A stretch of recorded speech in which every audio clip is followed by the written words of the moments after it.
বর্ষ নামটা শুনে আলোর মনে অন্যরকম একটা অনুভূতির সৃষ্টি হয়। আলো ছবিটা ভালোভাবে দেখে না, সে শুধু চোখটা দেখে। কালো ফ্রেমের চশমার ভেতর কত সুন্দর মায়াবী দুই জোড়া চোখ। পরক্ষণেই আলো নিজের এসব ভাবনা থেকে বেরিয়ে আসে। জরিনা তাদের গেস্ট রুমে পৌঁছে দিয়ে বলে, ঘরটা ভালো করে পরিষ্কার করে নিও। আর শোনো, আমি কিন্তু এই বাড়ির সিসিটিভি। কোনো কিছু চুরি টুরি করে পালানোর কথা মাথাতেও আনবে না।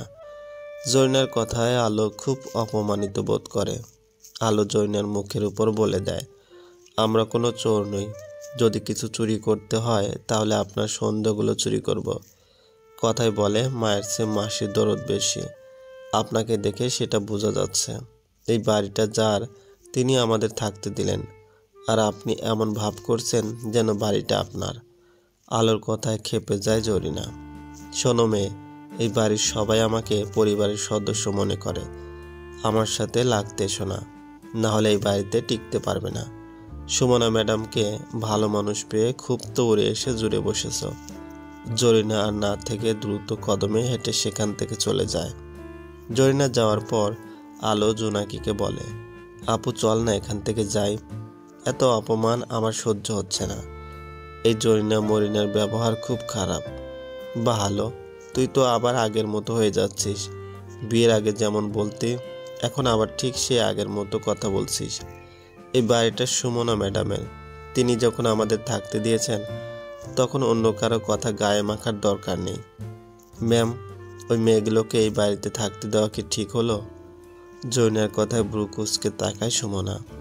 কেন, ভুল কি হয়েছে? ওরা অসহায়, তাই আমি ওদের সাহায্য করেছি। আজকাল যা দিনকাল পড়েছে, এখনকার দিনে আর কাউকে বিশ্বাস করা যায় না। মেয়েগুলোর কোনো খারাপ উদ্দেশ্য থাকতে পারে। আমার ওদের খারাপ মনে হয়নি। তাছাড়া আমাদের বাড়িতে সবসময় গার্ডস থাকে। তুমি এসব নিয়ে বেশি ভেবো না। লাঞ্চের টাইম হয়ে গেছে, ওই মেয়েগুলোকে ডেকে আনো। ওদের মুখ কেমন শুকনো শুকনো লাগছিল, সারাদিন কিছু খায়নি বোধ হয়। জয়নার খুব রাগ হচ্ছিল, বিশেষ করে আলো মেয়েটাকে তার একদম পছন্দ হয়নি। জরিনা আলো ও জোনাকিকে ডেকে আনে। খেতে বসে জোনাকি খেলেও আলো কিছু খাচ্ছিল না।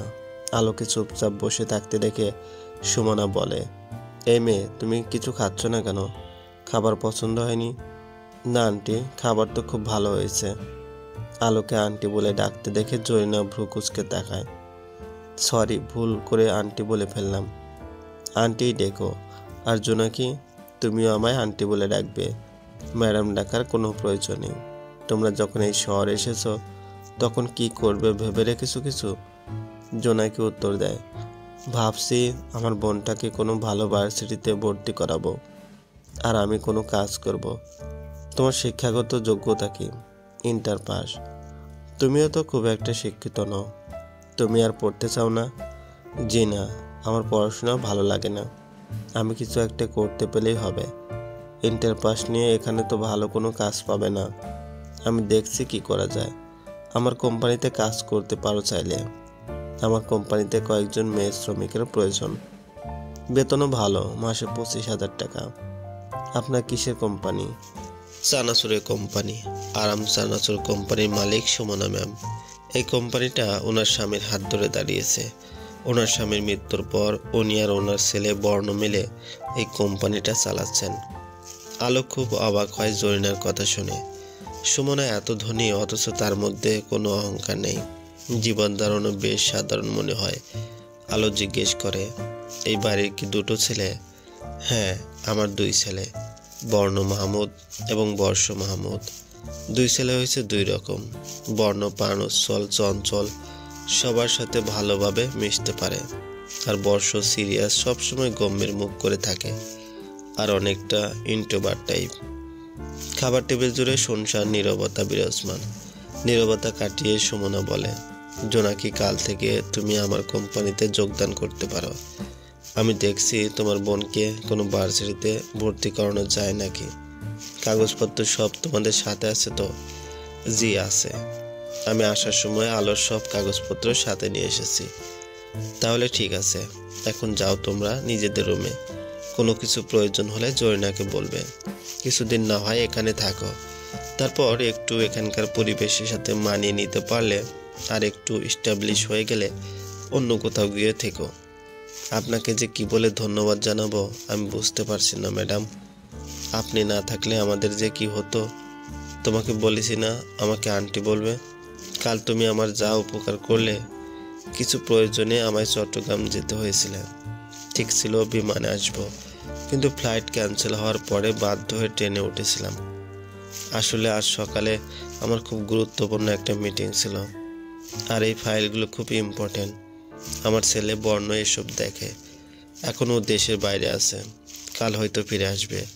আচ্ছা তোমরা যাও, কিছু মনে করো না আমি আবার একটু বেশি কথা বলি। সবাই তো এই জন্য আমাকে বাচাল বলে। হা হা হা। আলো সুমনার কথা শুনে বুঝতে পারে তিনি খুব খোলা মনের মানুষ। আলোর খুব ভালো লাগে তাকে। আলো উঠে পড়ে, ফজরের নামাজের সময় হয়েছে। জোনাকির ডাকে উঠে পড়ে আলো। দুই বোন মিলে একসাথে ফজরের নামাজ আদায় করে নেয়।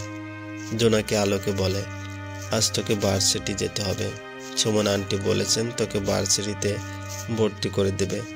শোন আলো, তোকে কিন্তু ভালো করে পড়তে হবে। তোকে নিয়ে আমার অনেক আশা। আমি আমার সর্বোচ্চ দিয়ে চেষ্টা করবো আপু। সময় আরও কিছুটা এগিয়ে যায়। সকাল 9টা বাজতে সুমন আলোকে ডেকে পাঠান। আলো আসলে তিনি বলেন, তুমি ড্রাইভারের সাথে চলে যাও। তোমাকে একটি ভার্সিটিতে ভর্তি করিয়েছি। ভার্সিটিটা আমার বান্ধবীর, তাই বেশি অসুবিধা হয়নি। শোনো, তোমায় মন দিয়ে পড়াশোনা করতে হবে। তোমার আপুর অনেক আশা তোমাকে নিয়ে। আপনি অনেক ভালো। এমন কথা বলে আমায় আর লজ্জা দিও না মেয়ে। ভালো করে পড়াশোনা করে আমার মানটা রক্ষা করো, নাহলে আমার বান্ধবী পড়ে আবার আমাকে খ্যাপাবে যে কেমন মেয়েকে ভর্তি করালাম। জরিনা ঠেস মেরে বলে, তুমি যেখানে পড়তে যাচ্ছ সেখানে তোমার শিক্ষককে জানো তো? যার ভয় সবাই কাঁপে। মেয়েটাকে ভয় দেখিও না তো জরিনা। আলো তুমি যাও, ড্রাইভারকে বলে দিয়েছি উনি তোমায় পৌঁছে দেবে।